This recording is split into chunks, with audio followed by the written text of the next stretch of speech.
Blood Salvage, aka Mad Jake, is a fun, heavily Motel Hell-inspired organ harvesting horror movie from 1990. So the premise of this one is that backwoods salvage yard operator Jake, played by Danny Nelson, who was in The Legend of Bagger Vance and The Curious Case of Benjamin Button, among others, has a tidy side business harvesting organs that he sells to middleman Ray Walston, who was everyone's favourite Martian.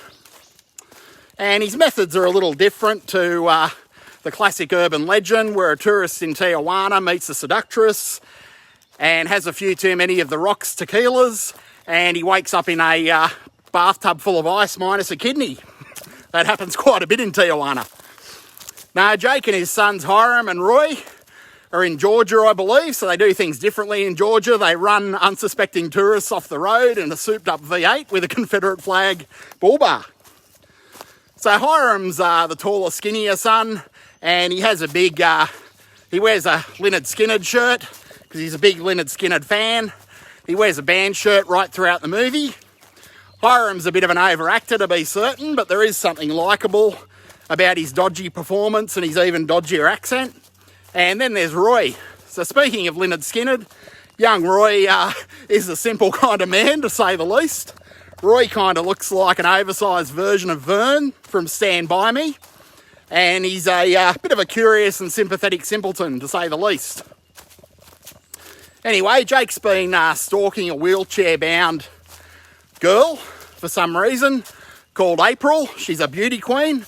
He wants to fix her for some reason. I think she reminds him of his wife, which is a bit weird because Jake is old enough to be her grandfather. And April's father's played by John Saxon from Cannibal Apocalypse and Black Christmas.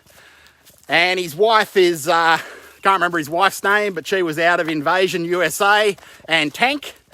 And their son Bobby, well, Bobby never appeared in anything else, I don't believe.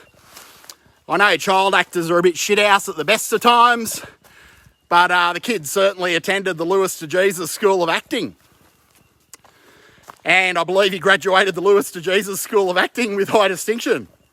So he makes everyone else look like a Shakespearean thespian, by example, and that's probably why he's never been in anything else. Anyway, I'm getting off track here, much like this walk. I better keep an eye on where I'm going. But no prizes for guessing that Jake and has Hiram run John Saxon and his family off the road. He starts harvesting organs from John Saxon, his wife and son, before he can say Jiminy Cricket. And it's up to April to use all of her wits and beauty pageantry skills, whatever they are, to save the day. So this is a bit of a fun movie, though not necessarily an original movie if you've ever seen Motel Hell. But there's plenty to enjoy. There's even an odd cameo from Evander Holyfield in this one, and his trainer Lou Duva early on at the carnival scenes. It turns out that the real deal was one of the main investors, and he was an executive producer for this movie. I'm guessing they told him it was a religious movie, which it sort of is, so they weren't really lying. And ironically, his ear is one of the few organs left intact in the movie, for those of you that follow boxing. This was a bit of a pre-Tyson chomp role for Evander Holyfield.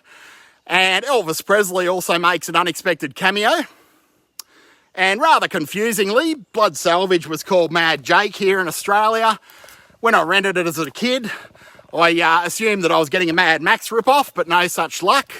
It was, turned out it was a Motel Hell ripoff instead. And I like Texas Chainsaw Massacre as much as the next guy, and Texas Chainsaw Massacre, well, Blood Salvage, like Texas Chainsaw Massacre, most of the gruesomeness is implied rather than shown, which is interesting. So both very bloodless movies, despite being very disturbing movies. And this movie, Blood Salvage, would make a pretty cool double bill with Motel Hell, which it does liberally borrow from at every turn. So that's about all I have on Mad Jake, aka Blood Salvage. And if you're enjoying the content here at Fulci Metal Jacket, please let me know how my YouTube driving is by liking, sharing and subscribing. And I look forward to seeing you next time. Take it easy.